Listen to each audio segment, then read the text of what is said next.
Thank you so much for being here. I'm Adele, and I'm the director of the Society of Illustrators.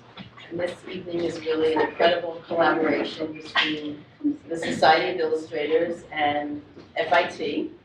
And I just want to say a few quick things about these 11 incredibly talented artists. It was a pleasure for me to be involved with them over the past 2 years, to teach them, to learn from them, and to see them develop and grow. And I think they each have found a unique voice, and they're just unbelievably talented, and they're also really nice people. So I am honored to know them. So tonight they're each going to take you through just a few minutes of their visual thesis process and show you what the thoughts were, the inspiration, and some of the work that they did that is going to be on exhibit starting this Saturday at the FIT Gallery. The opening reception is Tuesday evening. The exhibit will run for a month, so I urge all of you to tell other people to come and see their work. It's going to be an extraordinary exhibit, much more vast than what's downstairs. Downstairs is just a sampling of what they've done. So we'll take you through the presentation, and then afterwards we'll have some questions and answers if anyone wants to ask any of the graduates some questions about their work, their process.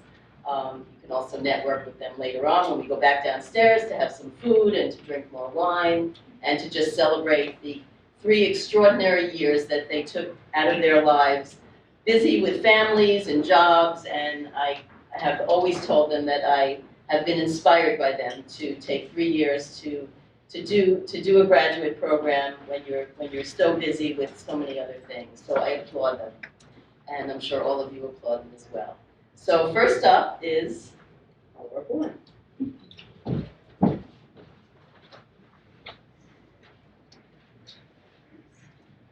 Hi, everyone.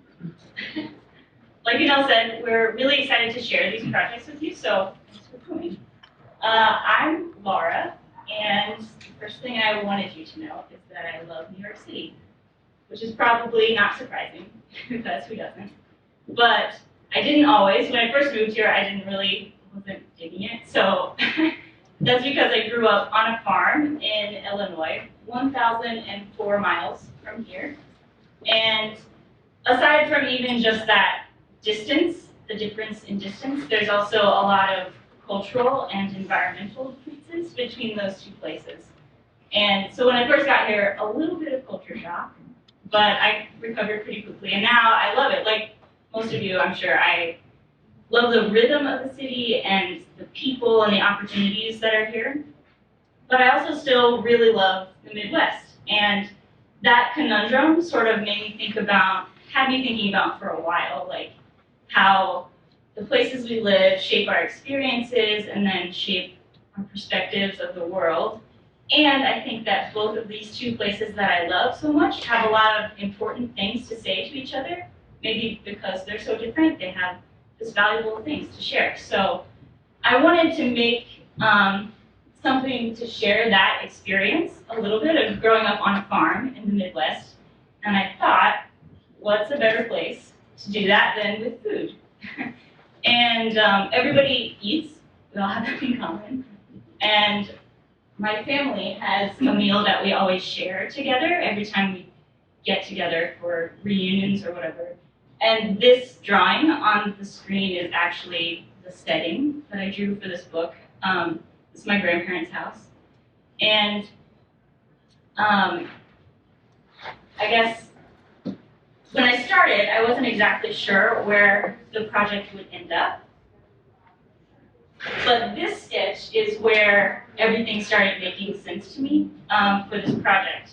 This is the way that my family, my Grammy, I guess, laid out all of the food whenever we went to eat it. And everyone, the whole family, would file through and fill up their plates. So once I had that, I sort of sat down to sketch, and this sort of just put itself on the page. And it gave me this thought that I wanted it to be family recipes that I was sharing, but also the farm that I grew up on and just the experience of this whole meal. So once I had that, I was able to sort of approach this as a design.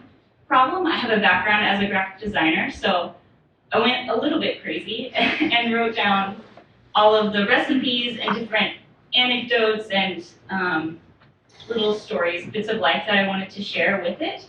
And then I created basically a layout where I had containers for these things to fit in. And that way, these are some of the sketches that I came across along the way. And this layout was great because then I could make the art, the final pieces, exactly what I wanted them to be, and then sort of take them, have freedom in the layout to enlarge them or crop them or whatever I needed to do to serve the book better. Here's another sketch. And here we go. Great. For the final art, I really wanted the illustrations to be inviting and simple, a lot like the food that they and the people that they are representing. So I used pen and ink and simple watercolors to sort of capture these little bits of everyday life that had my attention. And then I wanted the book, looking at the book, to reinforce this experience of sharing a family meal.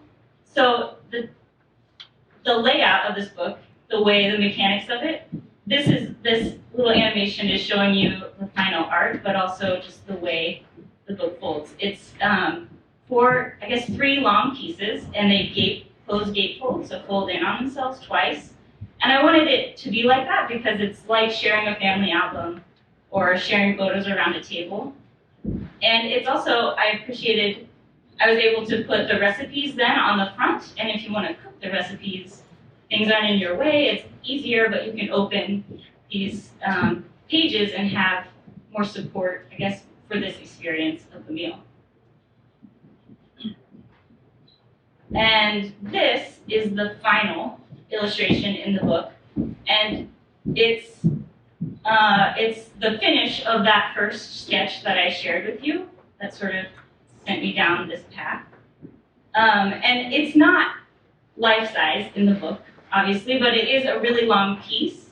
So it's really immersive, I feel like, for a reader. You have to pick it up and you go through it at a certain pace, a lot like going through a line for food to fill up your plate. So my hope for this project, my goal was really to make something that reminded me of my family and also conveyed this, again, this experience of the meal. And I'm excited about how it turned out, and I'm excited about continuing it and filling out the other chapters that I had planned. So thanks for letting me tell you about it.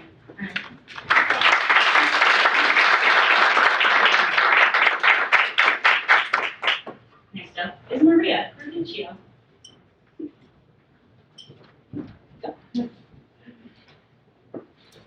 Hi, my name is Maria Carluccio, and I'm going to talk today about my book. It's a wordless picture book, and it's called Transplant. So Transplant is a wordless book about the survival of a small plant in a huge, daunting city. It's essentially a story about the people who take care of the plant and the random events that happen to change the outcome of the plant's life. The idea for Transplant came to me about 5 years ago when I was walking down the street in New York City, and I saw a bunch of huge palm trees being thrown out in the trash. And I remember how it seemed so out of place on a dreary winter's day. It struck me that these plants were fated to die even though they seemed quite healthy. I started to think about how plants get discarded all the time, but plants need nurturing just like humans. And I realized that I could tell a story about how a plant survives through winter. I wanted the plant's journey to represent how we all need to be cared for and how we all seek a place to grow regardless of our circumstances and struggles. When I started at FIT, I used to also walk down the street at night to go back home and get on the subway. And another part of that, the book came to me. So initially the idea came to me this one day when I saw the plants being thrown out, but more of the story started to come to me when I would see things throughout New York City through my time at FIT. And there's scenes in the book that were actual events and actual things that inspired me. There's a homeless man, for example, that's in the book. I saw things like that, and it really struck me the need for care and nurturing, just like I was saying, just like the way plants need that. So initially, these stories started with like a script. I just wrote out the way I saw the story in my head. And it was almost like a movie playing out in my head. So I started by doing all these little tiny thumbnails of all the scenes I was seeing. But the story was actually pretty complex. So I did a lot of moving things around and editing. And one thing I noticed about during the process, like later, was that I could see the images in my head really clearly, but what eventually came out was completely not what I thought it was going to be. And I remember I was reading this thing from Anne Patchen, and this quote that she said was, I have this amazing book in my head, but as soon as I go to write it, I kill it. And I felt really like that seemed to speak to me when I thought about doing this book. It really took such a different route for me. So as I continued to do the research for the book, I would go down into the Garden District, which is right near FIT, look at the plants and kind of collect images and things that would inspire me for the story. I went to community gardens, because I knew the story, I wanted it to go into a community garden. And I took a lot of pictures of those kind of places and used that a lot as reference in the book. And then I had to figure out who my main character was, because it wasn't going to be a human necessarily, so it was a plant. And so I had to figure out what kind of plant I wanted the story to be about. So these were some of the pictures of like the character that I wanted to use.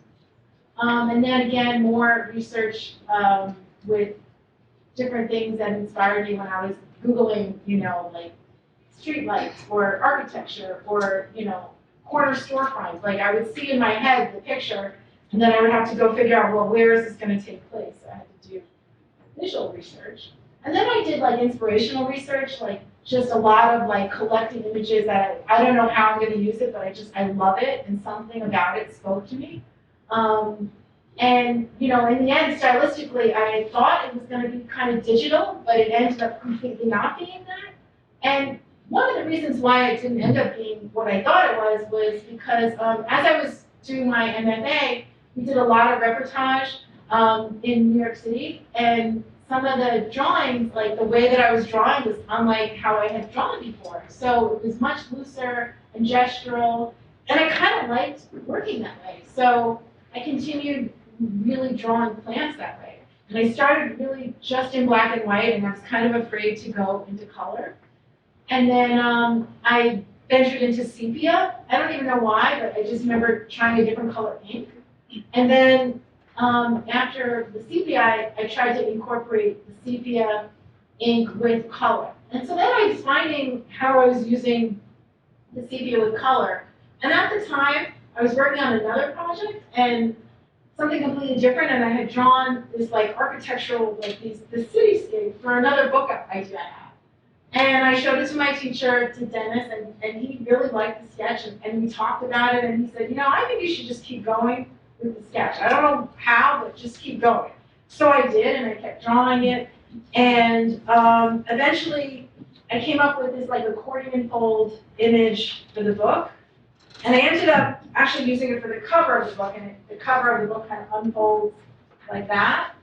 So I didn't really know when I did this piece what it was going to be for the book, but I was kind of, like I thought it would be kind of cool to see where the story takes place, like a map, and that a kid, if they opened up the cover, the jacket, they could find all the pieces of the story in the cover. So, anyway, so that's kind of the precludes the making of the book, and this is the actual pieces that I did, the color drawings that I did for this wordless book. So I'm just going to go through and show you the images.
that concludes my talk about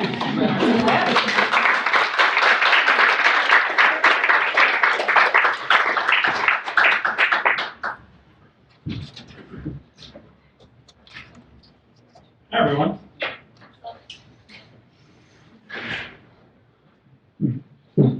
My name is Giuseppe. Before we get started, let me just see a show of hands. Who here has experienced one of these life-affecting events?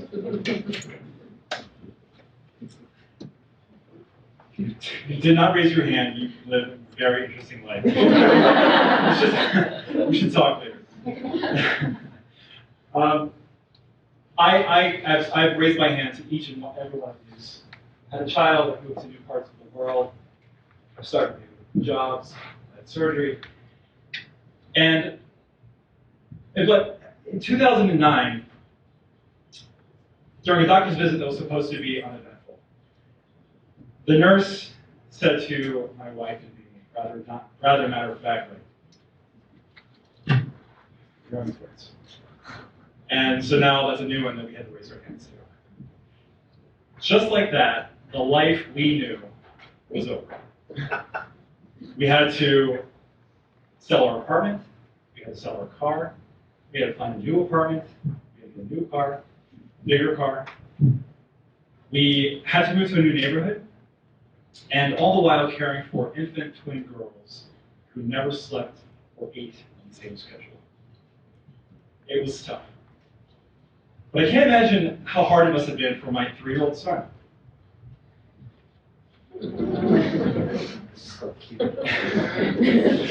He went from #1 to #103. He had to leave his beloved school, his home, his friends, his park, everything that he knew as a 3-year-old. And he was thrown into a completely new life by 2 very exhausted parents. It was quite a moment for him and for us. But on the other side of this very scary moment in our lives, we found that life's most wonderful experiences are often found on the other side of life's scariest experiences. And that is what the Skipping Stone is all about. The Skipping Stone is a picture book I have been working on for the past 2 years. And whether you're starting a new school, or you're graduating from a new school, or graduating from one, or moving to new parts unknown, we all feel that little bit of fear and anxiety. But by conquering those fears, we experience life's greatest gifts. In the picture book, small Skipping Stone is safe and happy, living a very quiet life among his friends. That is until one day when he is removed from his home and from the life he knew, and skipped into a very deep, very dark sea. At first it was scary. But then the stone sees new things, makes new friends. And once he gets back home, he can't wait to tell his old friends about his new experiences. I'm just going to give you a very brief glimpse into my process. I would use my 1-hour-long subway rides to work every day, writing the text 2 years ago. Once I had the text down, I cut the pieces out of the manuscript and began laying out the sketch and compositions, and using just a simple watercolor brush and a little dab of watercolor ink in my sketchbook. I would use a Metro card to create the templates for my layouts.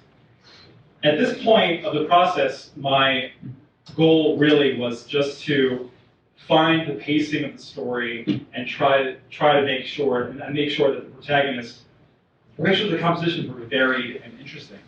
Because in this book, the protagonist is essentially a very small white circle, a lot like this. Once I had the sketches down, I had a sense of the shapes and textures that I needed. Essentially, put another way, I knew what the puzzle was. I knew what it looked like. I just now needed to create the pieces. So using black ink and a variety of brushes and other materials to apply that ink, I got the painting.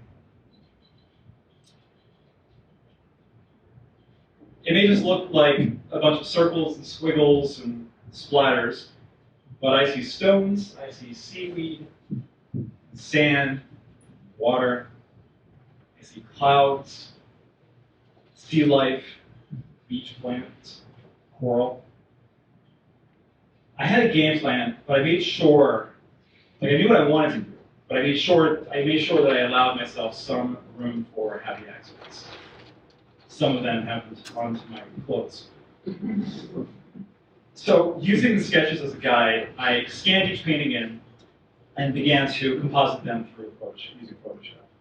I worked entirely monochromatically just to get my values correct. And once I felt that the values were where they needed to be, I applied color. Here's another example. This is the small sketch in my sketchbook, and here's the final. This to me appeared like some atomic bomb went off on the horizon, so I changed it to a very quiet storm on the horizon. Here's another example. And as the stone experiences new things throughout the book, I introduced new colors. The first third of this book is relatively muted, and as the stone experiences new things and meets new creatures, new colors are introduced. So the second act of the book, the work, is much bolder, much more saturated, literally because he's under the water. And the final act is, he's back home, but his life now is just that much more colorful. And, I guess since, I'm proud of this project. It's been a long time coming, and it's definitely a labor of love. And it's certainly a kind of manifestation of, a written sort of visual manifestation of the experiences that I felt as a parent, my son felt as a new brother, my daughter felt, the first day of school and kindergarten, all of that stuff. So this is a book that's been a long time coming, I guess. So I was proud of this project. But since we live in an age in which quiet satisfaction of a job well done matters much less than the opinions of total strangers and faceless colleagues on social media, I went to Twitter. And here are just a few things that people said about this post. I particularly found some illustrators you may recognize, others perhaps not. But I'm most proud of this response: smiley face with heart eyes, unicorn, spaceship, which I think sums up this project rather succinctly. And also, none other than Drew Daywalt, writer of The Day the Crayons Quit, liked my art on Twitter. And I'm pretty sure that means that we're BFFs. So if my presentation has compelled you all to skip stone, you're in luck. Under each of your chairs, I've placed a small stone for you to skip. Preferably outdoors, not in a museum. And we don't want to throw them at you, Giuseppe. I hope I have printed copies of my picture book downstairs. I have postcards. I hope you go down and enjoy it. I hope you enjoy the food and the alcohol much more. But I want to thank you, and now please welcome Mildor Chevalier.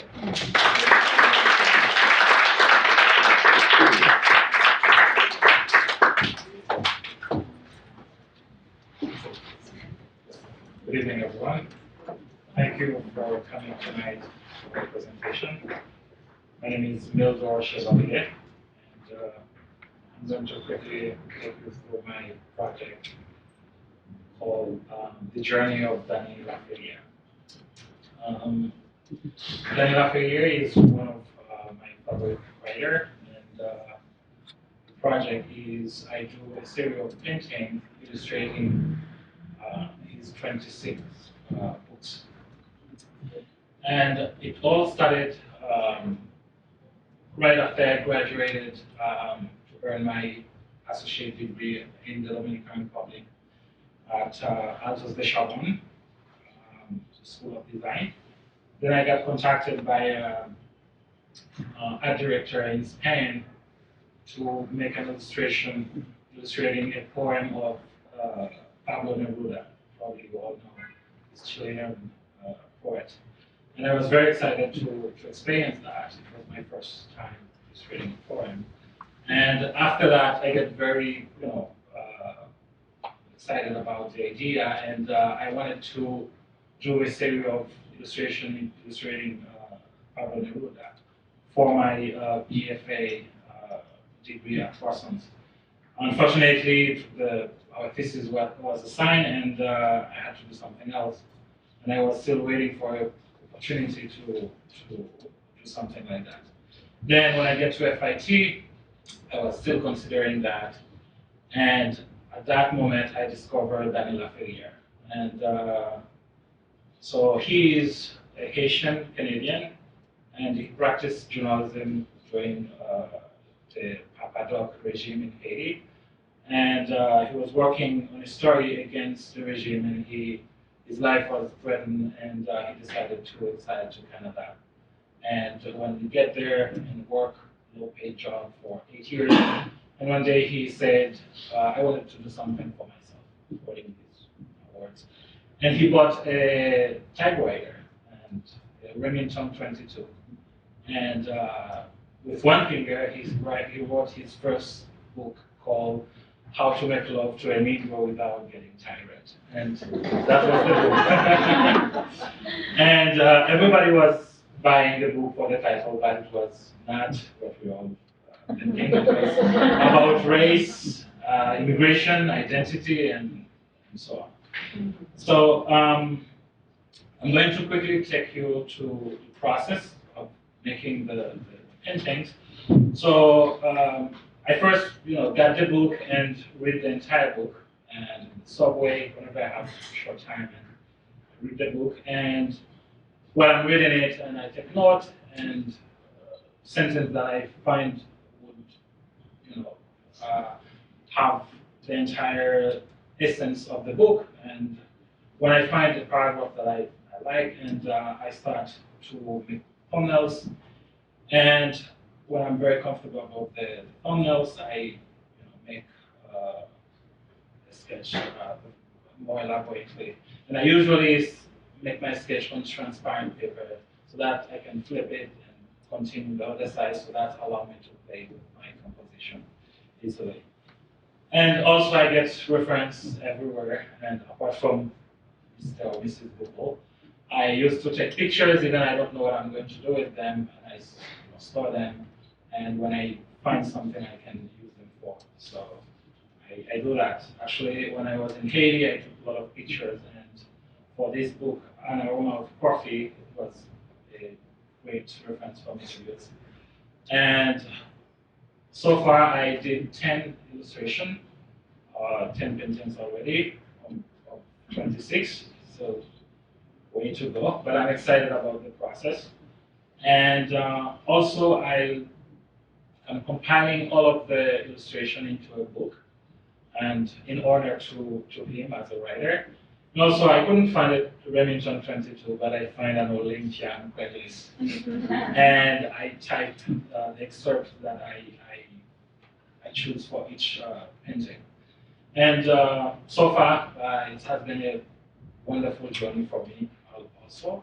And I was a little nervous because I didn't know what could be his reaction, know that somebody is doing all of this work. And I had the opportunity to meet him at the Bookends College 2 months ago. And he was very, very excited to see the work. And I didn't have the original painting, but I was with myself and I showed him. And it has been a wonderful experience for me. And I have a copy of the book downstairs. You can take a look at it. If you have any questions next time, and after that you can, of course, ask. And thank you very much.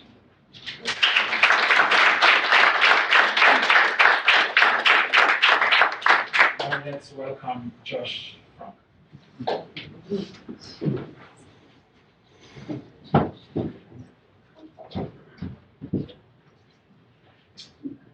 Hello, everyone. My name is Josh, and my thesis. What I've always been interested. One of the things that drives me, that really makes me interested in illustration, was the idea of story.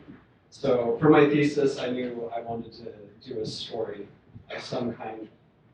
I grew up, so I heard the story of someone who was tied into my ancestry named Gobo Bingo. My sister told me the story, and I knew that this was something I had to do at some point, and I chose to do it. I grew up in Idaho, and this is an area about 10 miles away from where I grew up. And my great-great-grandfather came and settled the area and was a sheep rancher. And this was the area where he would take the sheep out to graze. And one of the sheep herders that he had was Gobo Bingo, and he was from South Africa originally. He was probably the only black man within 100 miles at least radius of the area, and that would probably still be the case today. But he had a really interesting story. He was originally, like I said, from South Africa, part of the Xhosa tribe. He was left in a tree by his mother because they were starving, in the hopes that a landowner nearby would take him in. And which did happen. He was adopted into the family, though he was technically a slave. And one interesting thing about my the research for this thesis was that there's no concrete facts. There are very few about him other than census documents, but there's a lot of word of mouth story, and a lot of those stories are conflicting. Whether he was a slave and treated like that or a member of the family, it depends on which side or two different accounts that you talk to, or that you read. His family left for the United States. He was smuggled into the United States during the Civil War, and then ended up in the West, where he was freed and worked on his own. And eventually he was shot and killed in those same mountains that I showed you before. So my thesis is just the beginning of this long story. So this is volume 1 of what I would hope to become a graphic novel, and I hope to continue to work on. It's kind of a sad story, but well, here, let me go back. So a little bit about my art. What I wanted to focus on was I like using a limited color palette, and I really enjoy, I'm from a design background, so I really enjoy the juxtaposition of shape and form. And so I try to use simple shapes as much as possible. My process isn't, I don't think, any unique to any other's process, but it's interesting to see how these grew as I worked on them. And then this is how it is printed. Again, the pencils to ink, to digital, to printed. I chose to use a Riso printer to print spot colors so I can have a strong pop of color. So, like I said, I'm from a design background, so this was a learning process for me, and learning how to not only tell the story but design it so it reads properly. So I found that the writing process was difficult, but I learned a lot from it, and I feel much more confident in my abilities now that I've made my way through this project. But comics are really a very unique art form that is a union between word and image, or a lot of times it feels more like a battle between word and image. What I attempted to do in this story was tell it as visually, or tell the story visually as much as possible. I felt like that was I felt like I could just tell the story better visually. The one, as I wrote the story of, I would find that, so I started with the script and realized right away that just writing the script wasn't going to be descriptive enough. As I started drawing it out, I would find that it wasn't getting my point across. For example, in this one where the hyena, it's a brown spotted or brown striped hyena, is jumping at its feet. I had written that, you know, it just jumps up and there's a sense of danger there. But I realized as I drew it out, I needed to draw like 10 panels just to create the anxiety and the absence of the hyena to express the jump. And that whole process was really enjoyable to me. It's something that I think comics can do that other art forms can express as well. So the thing that I wanted to get, though I'm very interested in art, obviously, and creating illustration, what I felt most gratified in and was that my wife cried when she read it. That sounds bad, but I don't. My wife and my mother-in-law both read it, and what they expressed to me was how powerful the story was and how much it touched them, which was to me the best thing they could have said, rather than they love the artwork and so on. Because what I really want to do is tell a story of this unique individual, and it was a great experience for me. Thank you for listening.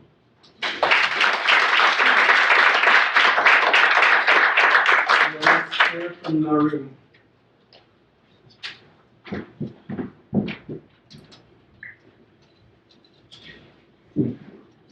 Hello, thank you for being here. My name is Naru Kang. I'm come from South Korea, and it's great to have this presentation in New York. Thank you. And my thesis topic is bloom, which means the beautiful moments. I drew beautiful moments of human and nature. My first inspiration is people. I usually illustrate and record it, people in the subway. From point of my view, I think every person has their special characteristic, especially in New York City, and they have a distinguishable feature and color and shapes and mood. It is really most interesting to draw for me, since I took location drawing and FIT, location drawing class at FIT. While I was drawing my observations in subway, I thought I was missing something. I don't know why, but that strange feeling led me to create nature pattern.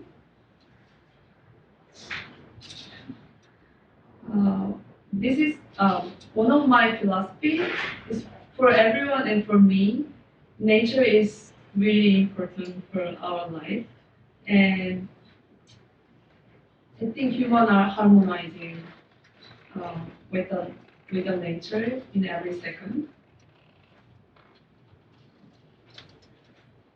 So I finally wanted to draw people and nature together. So I create a new character with the style of Korean painting. It has curvy lines and calm colors, and I added this style into my drawings. I mostly use ink and ink brush drawings traditionally, then I scan them out and I do the digital color in the Photoshop. And this is my second drawing. I have a 10 pieces of 10 series of drawings. And I think I like to draw organic mood, even if I draw in digital color. I really want to feel more like hand drawing. So I usually use watercolor and ink tools in the Photoshop. And this title is Mugunga, that means Korean national flowers. Yeah, and this is my first drawing of my sketches. And it's called Buche. Its meaning is folding fan. And you see the little circle in the background. That is a symbol of Korean national flag. And this one is the sketches. And this one, Volpe means pipe.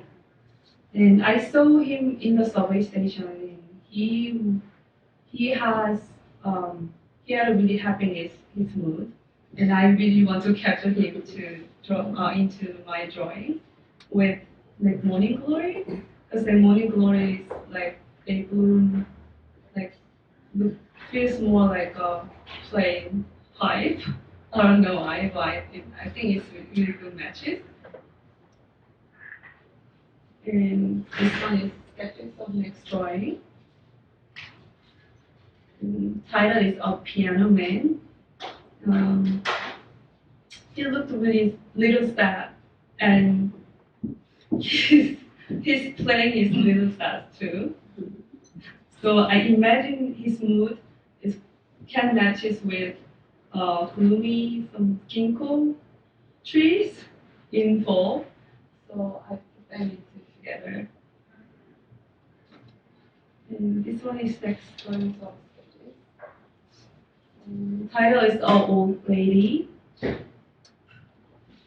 Yeah, I use also same pattern as my second drawing, title Buche. This one is my next drawings of sketches. Title is Great Trees. And I saw him at the Staten Island in summer. So I felt great trees really, yeah, good with him for his background, so I put them together. This one is sketch of next drawing. This tree. I saw just one line of people in subway, and I don't know why I felt they're going together, maybe traveling somewhere. So I put them the title tree.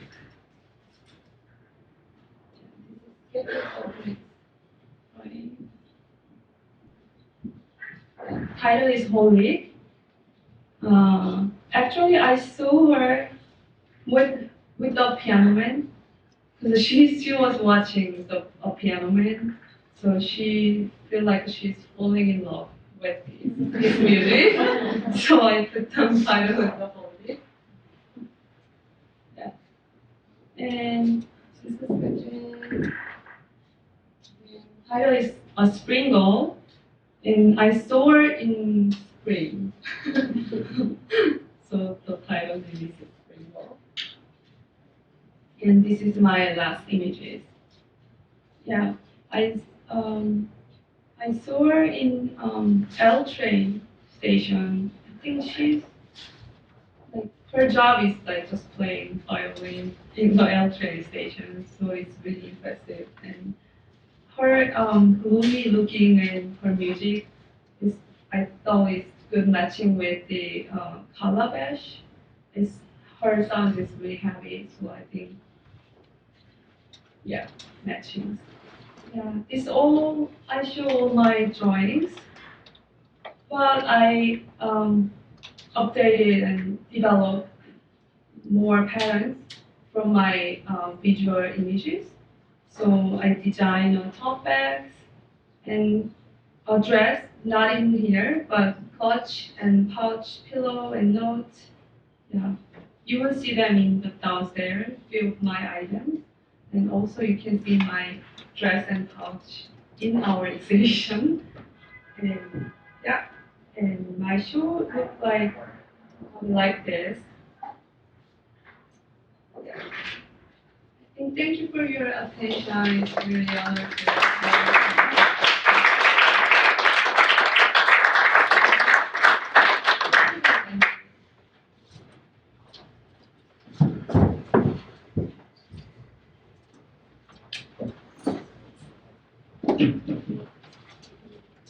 Oh, good. Name is MJ. And I did, for my thesis, I did 2 posters and 20 comic pages of my big story. I majored in psychology before I came to FIT and decided that I should draw for my life. So I think that affected the story a lot. During my study in psychology, I always thought that words that we say and the actions that we do, the emotions that we release has way more effects on the world than we think. And I always thought, what if there is this entire dimension of creatures that are the byproducts of this human behaviors? And this dimension shares our space, but they're in a different concept and time. So therefore, force, like say frequency, so we can't perceive them, but they're there. Like, they're around us right now in the air. This is where the story started, and these are some of the creatures from that. And the protagonist of the story is the man with the mask, and his role is to guard the creatures so they don't grow too strong or powerful to affect the humans and counter affect us.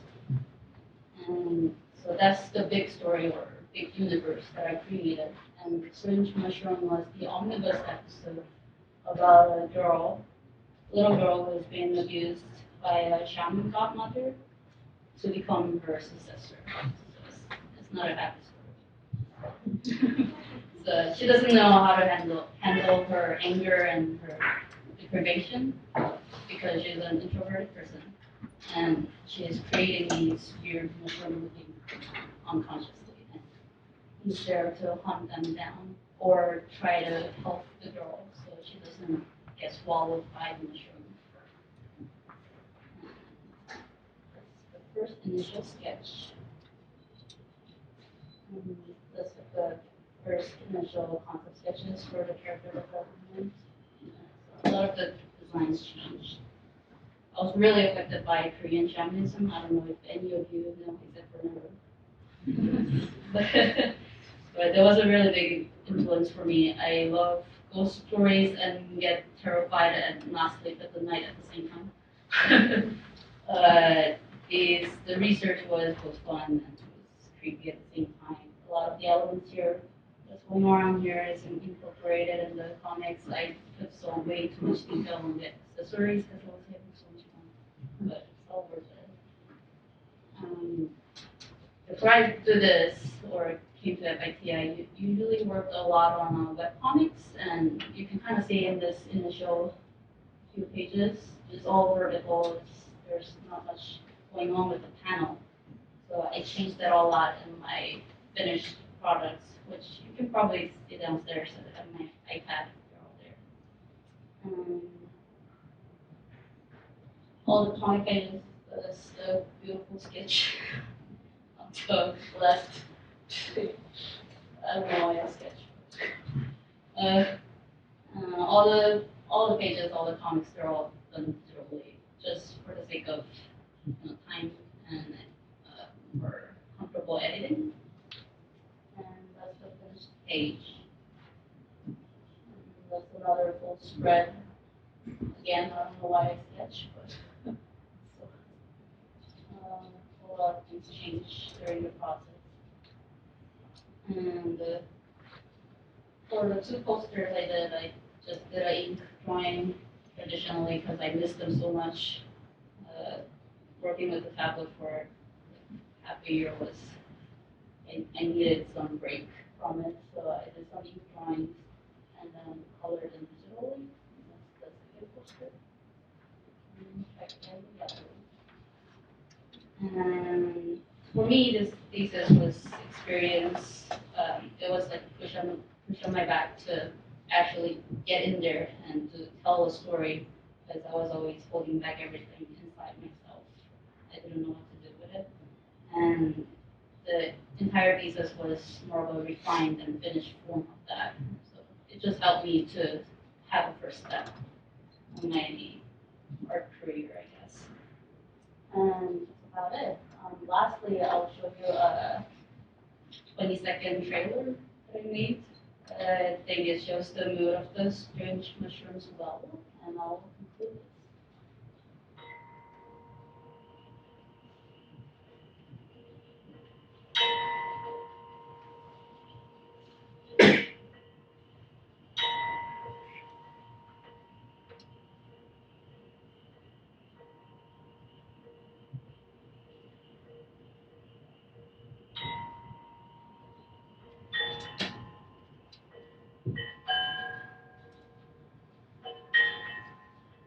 Okay, so that was not gloomy at all. Thank you for listening to me. And next up is Mr. Ligang.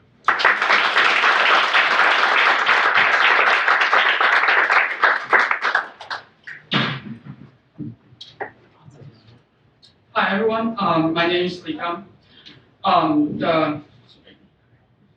The title of my thesis project is Teddy the Sailor, Annie the Lover.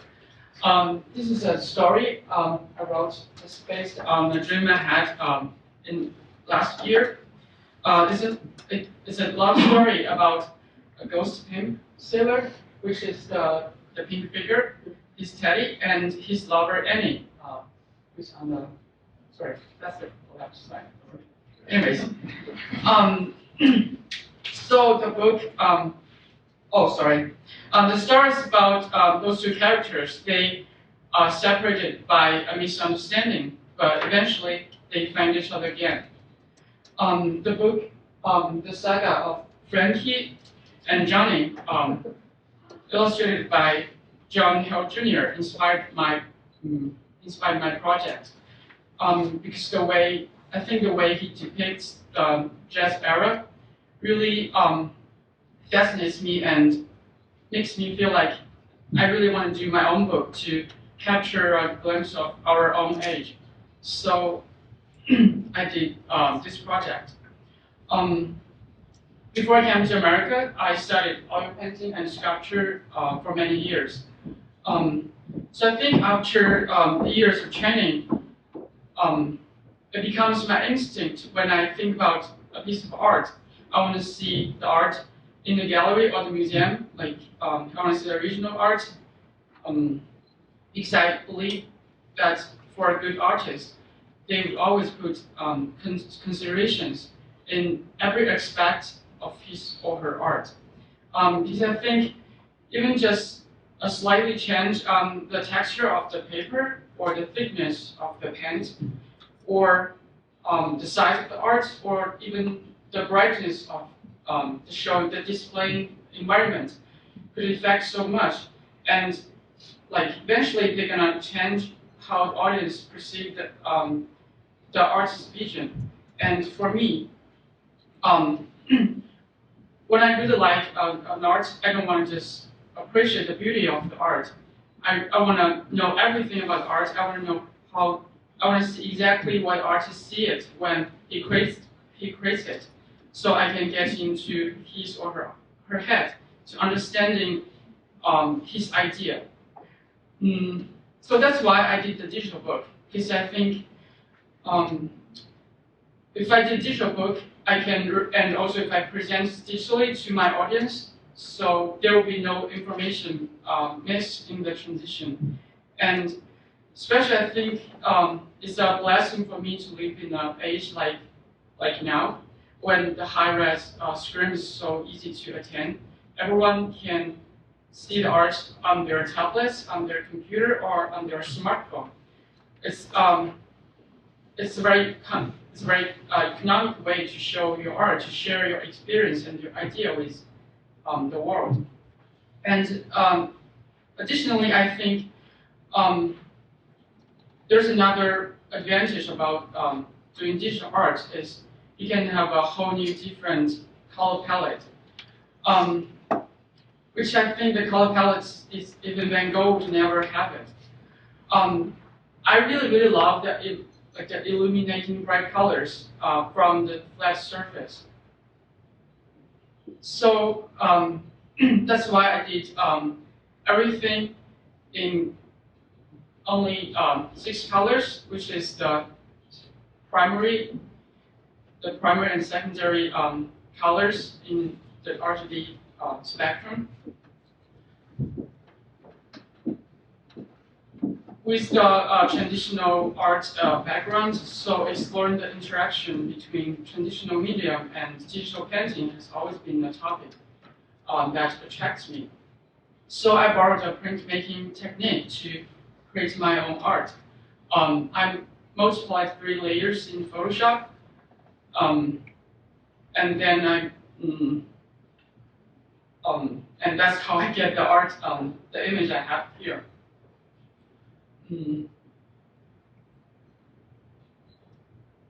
Through the whole project, I start to think about the project story and the way of storytelling very early on.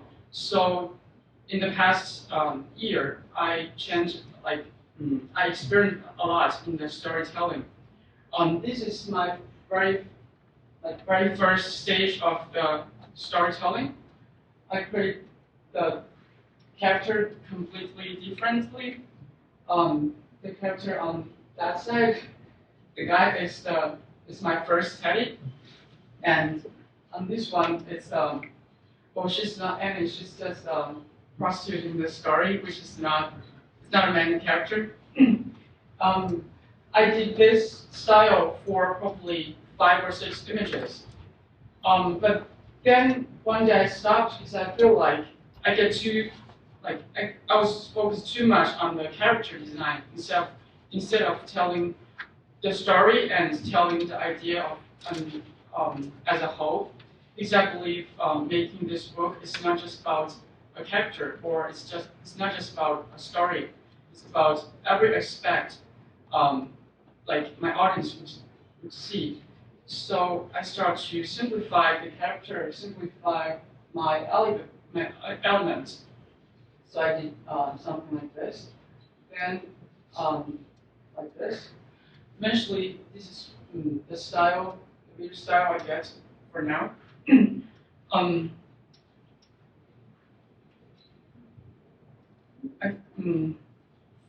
Like when I do illustration, I don't usually use reference, but I read the text like many times because I believe for an illustrator, if you want to illustrate a story, everything you need is already in the text, and the way you push yourself should be based on the text, and to have a profounder or deeper understanding of what the text is trying to say.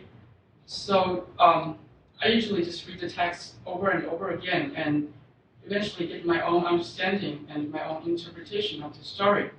And then we'll start to doing a very rough drawing to see the rough arrangement about what elements I need, or how I'm gonna put it in on the canvas, and what's the proportion, something like that. And then I would have it on the side and work on Photoshop straight.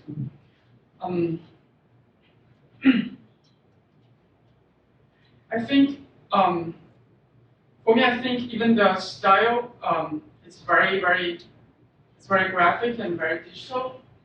But for me, it's more like the process is more like a painting on a canvas, because I think it's very easy to occupy your canvas or the screen, but what is really hard is to fill feel the meaning of every shapes and lines you put on your paper. And also, I think that's matters the most. That's what makes making art so interesting and so important. I see my personal project as a personal love letter to the digital age, and I actually enjoyed writing it. So I hope everyone would enjoy reading it. And I will have my art on my iPad downstairs, so welcome to check it out. And thank you very much.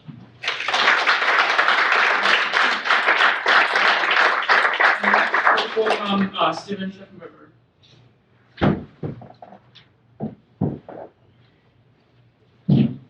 What's up, everybody? Ladies and gentlemen, this is Fable's End. When I was a teenager, about 13 years old, a friend of mine introduced me to a thing called Magic the Gathering. Some of you may know what that is, some of you may not. The idea is that it's a card game in which you have little illustrations of creatures, and they have numbers on them, and then they fight each other. I thought this idea was so cool when I was a kid. I was in love with it right away. And I thought it was so cool that my friends and I, we would, during that summer of '93, be in my room with index cards and little stencils that we made, making our own little card games, and then taking them to the pool where we played them instead of swimming. I don't know why we did that. But it was really fun, and it really left an impression on me. It was something that I just continued to do throughout college into my adult years. Spring breaks at work were spent working on card games by myself. And these are a few of the ones that are really inspirational to me. And for my visual thesis, I went into school with the objective of getting it done. Like, I'm going to take this game that I've been working on for the past 8 years and turning it into a visual project. So I made my own, Fable's End, and this is the card back that I designed. And so essentially, the game is, instead of little creatures, like dragons and trolls and stuff fighting each other, imagine that there are fairy tale characters fighting each other. And that each of those fairy tale characters is involved in a kingdom. And the kingdoms are all based on a grouping of fairy tales with similar themes. And in my project, I was able to I finished one and then started another, so you can kind of see how they're all different. And this first kingdom is called the Wolf's Hollow. And the Wolf's Hollow is based on Grimm's fairy tales, specifically fairy tales that happen in the forest with themes of predation and starvation. A place where being a child is a really hard thing, and it's not safe for kids. There are a lot of motifs that I used throughout the illustrations of this kingdom, because there are a lot of things that I had to communicate to game players. One of them was that this had a specific environment. It took place in a forest, so I had to draw trees. I was always a fan of birch trees. I always thought they looked really nice and really cool. They had a unique, recognizable look to them. So I drew a lot of birch trees in the background. The costuming was something I had to research. It's all very Eastern European or Slavic in nature, because that's where a lot of these tales originated from. Color palettes were either green or red in those ranges.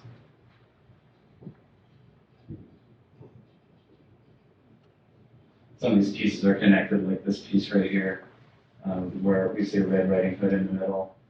And then this piece, there's the wolf tail in the background. Again, the kids are either worried, or they're scared, or they're angry, because some predator came and ate their parents or something.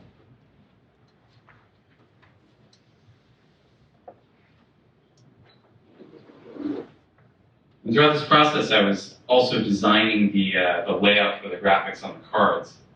And it was an interesting evolution because I started with specific canvas sizes, and then they started to change because the frame would change, and I was like, maybe if I put this here, maybe I can overlap this here. And so some of the pieces were square, and then they started turning rectangular, and then they went back to square, and it's been an interesting journey through that, of doing illustration and graphic design simultaneously until finally they come together in the end. So that's the wool towel. And the next one is called The Scorpion's Oasis, and that is about Arabian Nights fairy tales. And this has different motifs. This is in a desert setting, in an Arabian setting. I wanted to change up the color palette with like pinks and purples and yellows. It has an era of mystery and magic and a little bit of deception.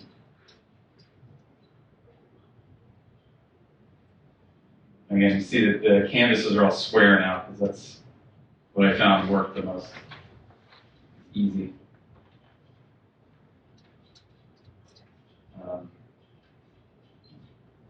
And this is what they look like in their final form, which is the most important thing for me. Was the illustrations were, it was great, it was really important that I got those right. What mattered the most was how they looked on the card and how everything fit together, all the numbers, the titles, the symbols. They had to have a little bit of room on the upper left corner and the upper right corner for those numbers and that symbol, because those numbers had to be there. It's very specific.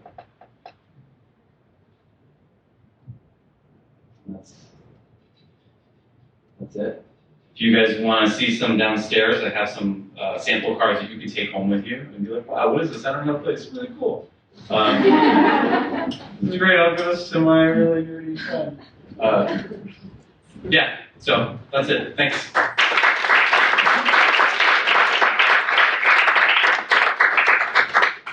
And now Diana Schoenbrun.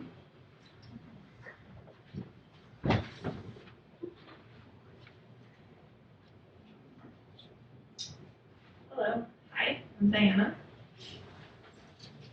So for my visual thesis, I decided to write and illustrate a children's picture book called Simon and the Sea. The story is about a small boy named Simon, and he wants to be a fisherman just like his mentor, Captain Beauregard. But one day, Captain Beauregard doesn't appear, doesn't come back, and he's missing. So Simon goes out on a journey to search for him. And that's Captain Beauregard's boat. So this project began actually a few years ago. I decided, I'm also a puppet builder, and I decided to take a class and learn how to carve a Czech marionette, which is not a simple task. So I began with a character study for a sea captain, and I had this idea for the character, but I didn't really quite have a story for him. And that was the finished, on the right is the finished marionette.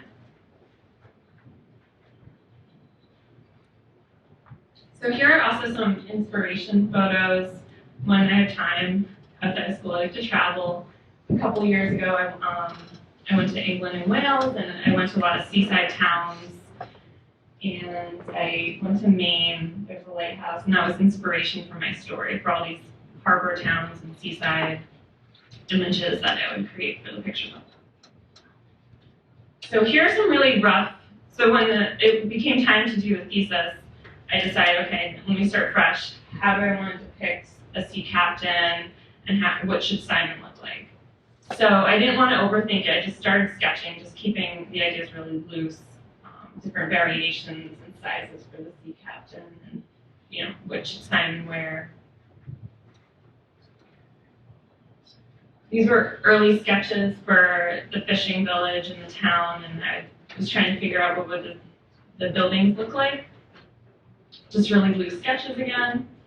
On the top row, there's a sketch of Captain Beauregard's house, and I was doing visual research, and I found that there are these old, little fishing village homes, and they would take the bottom of an old boat and turn it into a house. So I thought it was kind of neat. Okay, so here is a picture of a huck fin. So let me back up. About 15 years ago, when I was maybe in my early 20s, I did this trip called the Huckman Raft Adventure. And you basically go out and we went into the woods. This was like through a university.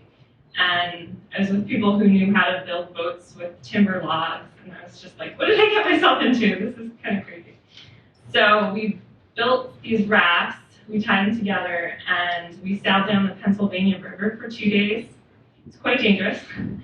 But when I was working on this story, and when Simon goes out to find Captain Beauregard, I thought, why not have Simon build his own boat?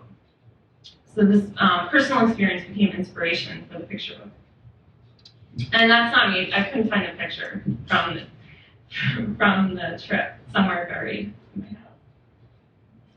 So there's Simon building his raft. So I'm going to just show a few process images. I start with, so there's Simon and Captain Beauregard just kind of thinking up the boat. So I start with a basic pencil sketch. And let me just say, I decided for this project to do ink and watercolor. I thought watercolor would be a natural medium because the whole story takes place, or most of the story takes place out at sea. So I wanted the fluidity of the watercolor. So on the right is the ink. And I decided to do the 2 layers separate, watercolor on the left, vinyl on the right. And this gave me, it was easier because if I had to go back and change, I wasn't quite happy with Simon's expression and the captain's emotion, I could go back and tweak things, and I'd have, on the page I'd have like different eyeballs, and it's nice about having some digital, but still having the hand drawn look as well. So I'm going to show a few images from the picture book. This is like I was thinking of like a dollhouse, like a cutaway, the interior of Captain Beauregard's boat. And I think Simon's probably one of those kids who likes to point out, make his own opinion, and he's pretty eager to tell Captain Beauregard his thoughts. So he thinks he can fix the boat. A lot of the story is showing Simon's struggle on his journey out at sea. So this is him in the storm, and I was thinking about depicting the ocean waves like hands, pushing Simon forward. And in the bottom part of the image, there's the whale's tail, and the whale in the story is actually like this kind of quiet, silent character. He's almost not there, but he's in some of the images. Depicting, he's kind of representing nature, element of nature. And also, when Simon goes out to sea, I tweaked the color palette. It went from primary colors to more purples and some deeper blues. So this was at a point in the story where Simon's facing a serpent-like creature, like an octopus, sea serpent. So it's showing his struggle, and I wanted to create a lot of movement.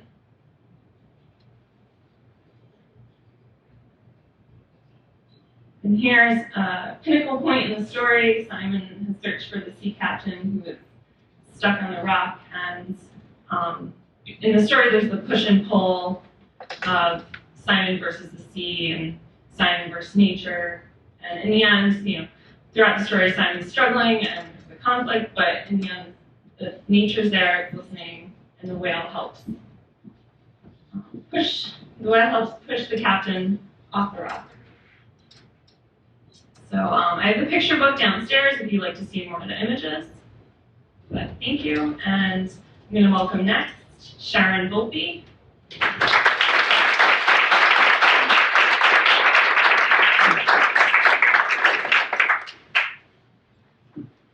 Everyone, I'm your last speaker. I'm sure you can't wait to go get another glass of wine. I wanted to introduce to you my project, which is Bodies in Motion, and at the show, which I hope you'll come to, at FIT, it's going to be a 4-foot by 6-foot mural showcasing every type of movement from dance, swimming, soccer, basketball, running. I've always been obsessed with the human figure and movement, and that has to do with my background. I grew up dancing and playing competitive sports. I played softball, I was a catcher. I mean, if I wasn't in school, I was catching games on the weekends and I was dancing. I performed at Albanelli. I studied under Michael Jackson's choreographer. So I've always been around people moving, twisting, turning, jumping. And part of my project is not just a wall, but actually putting the figures on clothes, on sneakers, hats. I took away all their sticks, their balls, and I just wanted to show like a true, just a tribute to the human figure and how great and what it can really do, and when people express themselves. When I started drawing, I was always attracted to the figure, but I was always getting in trouble in drawing classes because we were supposed to be spending 20 minutes on a figure and I was done with it in 5 minutes. I wanted to draw really fast. I wanted to draw on my own where I could go online and look up like the best plays of the week, Major League Baseball, and draw baseball players in action. I would go out to Flushing Meadow and draw high school teams. There's like 4 or 5 games going on at the same time where I could get the kids swinging and practicing. It was just an obsession of mine. I just loved doing it. And so when we had to do a thesis, I was like, how can I bring dance and what I love to drawing? And I started really looking at famous sports and dancers and seeing these connections. For example, Russell Westbrook, he plays in the NBA and a dancer. I mean, they're just so similar. And Giancarlo Stanton, he's an all-star in Major League Baseball. He's so graceful. Their bodies, what they're doing is almost not human. And I didn't know how to put it together. I was stuck. I just do posters, baseball, basketball. And then there was an article that was published in the New York Times in the fall of this year about Stephen Curry. And if you don't know who he is, he's the most valuable player in the NBA for 2 years in a row now. And the whole article was about the NBA is getting a whole new wave of fans that you would not expect because of him. He is so graceful, he moves so smoothly, he's fluid, he loves doing this warm-up in the beginning of the game where he just repeats the same thing over and over as a dancer would on the side where you don't see them. And the fans that they're getting now going to the games are ballet dancers, and they're professional ballet dancers, and they're looking to him as their source of inspiration, and this has never happened before. And the light just went off in my mind, and it just set me on this path of drawing the figure over and over again, not allowing myself to race very fast, cutting them up, throwing them all on the floor, adding textures for the movement. And then this is the one of my sketches where I tried to interweave basketball player, baseball players, and one's arching, the other one's crouching, and it just drew from that.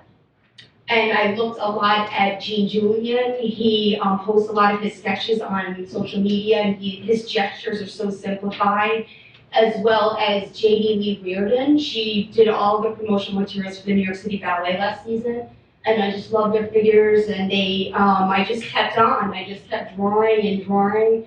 And I have products downstairs, posters, sneakers, hats, with my textures. I'm wearing my outfit. And what I don't want to just appeal to dancers and athletes, even though I see a lot of professional athletes sporting a lot of fashion now. It's getting, a lot of attention what they're wearing, but just people that love the human figure. If you look around this room at this exhibit right now, there's a lot of the human figure. It is a big subject in illustration, but I wanted to show the figure where it has no limitations, where it's doing something ideal. So that's my show, Bodies in Motion. And I have a lot of materials downstairs and I can talk to you more about it. Thank you so much for coming tonight. I really appreciate it.